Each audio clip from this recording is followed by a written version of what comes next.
Hello everyone, myself Mayur Paryani from EduGuruji. Today in this video we will be discussing about the notification that is being released by IIM Indore. Exam का date तो उन्होंने पहले ही release कर दिया था, जो कि हमको पता है कि 23 मई है, बट अब उन्होंने अपना फाइनल नोटिफिकेशन भी रिलीज कर लिया है कि कुछ चेंजेस वगैरह हैं कि नहीं. सो लेट अस मूव कि उन्होंने नोटिफिकेशन में क्या क्या चीजें बताई हमको.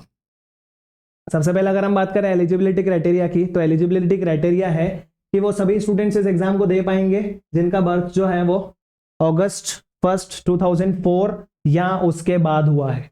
और अगर इसको मैं क्लास वाइज अगर बात करूं तो वो स्टूडेंट्स इस एग्जाम को दे सकते हैं जो अभी 12th देंगे या फिर जिन्होंने लास्ट ईयर 12th दिया है. और अगर एज परमिट करती है तो कुछ केसेस में वो स्टूडेंट्स भी दे सकते हैं जिन्होंने 2 साल पहले 12th दिया था, if as permits.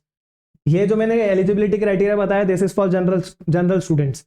Category wise students की अगर मैं बात करूं तो there is a relaxation of 5 years, मतलब 5 साल का रिलैक्सेशन है. दैट मींस अगर इस एज से 5 साल किसी की एज ज्यादा भी है in case of category, then also they will be eligible for this exam. Next अगर हम बात करें क्या क्या एप्लीकेशन में इन्होंने बताया है, तो हमको बताया है कि जो एग्जाम का डेट है, एग्जाम का डेट तो हमको पता है क्या है, 23 May 2024 which is a Thursday. Thursday को हमारा एग्जाम है, जिसका एग्जाम फॉर्म हम भर सकते हैं 14 Feb से कहां तक, 26 March तक. यहां तक हम एग्जाम फॉर्म भर सकते हैं.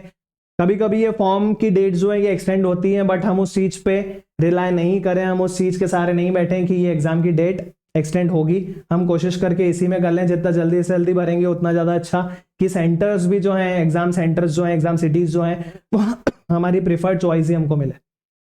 मूविंग अहेड, रजिस्ट्रेशन फीस के बारे में अगर मैं बात करूं तो रजिस्ट्रेशन फीस जनरल स्टूडेंट्स और ओबीसी ईडब्ल्यूएस स्टूडेंट्स के लिए it will be 4130 and for category students that means SC ST के लिए this fees will be just half, this will be 2065 rupees.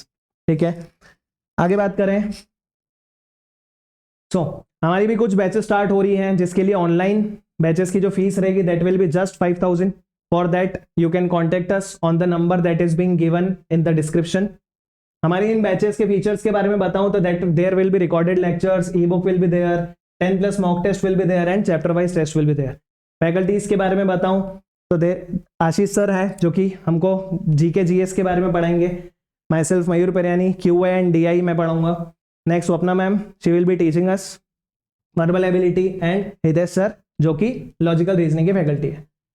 Offline batches की अगर बात करूं तो ऑफलाइन बैचेस के लिए कोई भी डिटेल्स चाहिए हो तो उस डिटेल्स के लिए हम नंबर पर कांटेक्ट कर सकते हैं.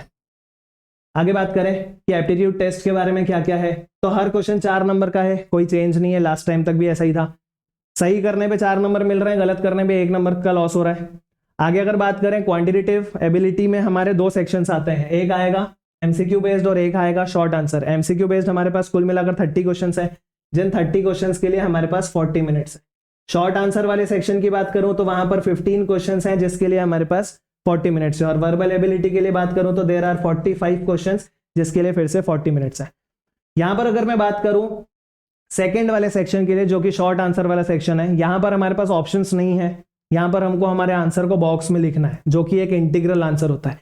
इस टाइप के क्वेश्चंस के लिए जैसा कि हमेशा से होता हुआ है, अभी भी वो ट्रेंड चेंज नहीं हो रहा है कि नेगेटिव मार्किंग नहीं रहेगी. अगर वो क्वेश्चन सही जा रहा है तो हमको 4 मार्क्स मिलेंगे, बट अगर वो क्वेश्चन गलत जा रहा है या हम छोड़ रहे हैं, in both the cases will be allotted 0. There will be no negative marking in this case.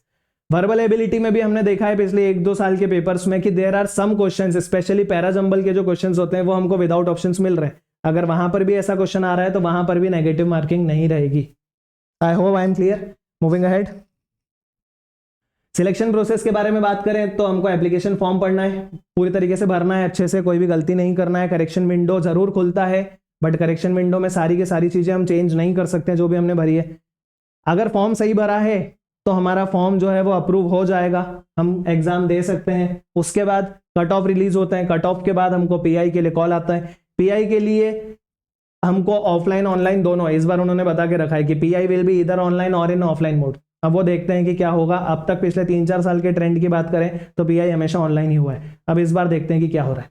इसके आगे अगर हम बात करें कि फाइनल कंपोजिट स्कोर जो है, मतलब फाइनल मेरिट लिस्ट जो होगी वो किस बेसिस पर होगी, तो उसके लिए अगर हम IPMAT एप्टीट्यूड टेस्ट की बात करें उसका 65% लिया जाएगा और पर्सनल इंटरव्यू का 35% लिया जाएगा। दैट मीन्स इस बार भी इन्होंने 10th और 12th के स्कोर का कोई वेटेज नहीं दिया है, मतलब 10th और 12th का स्कोर इतना इम्पैक्ट नहीं करने वाला है। 65% for aptitude test and 35% for pi.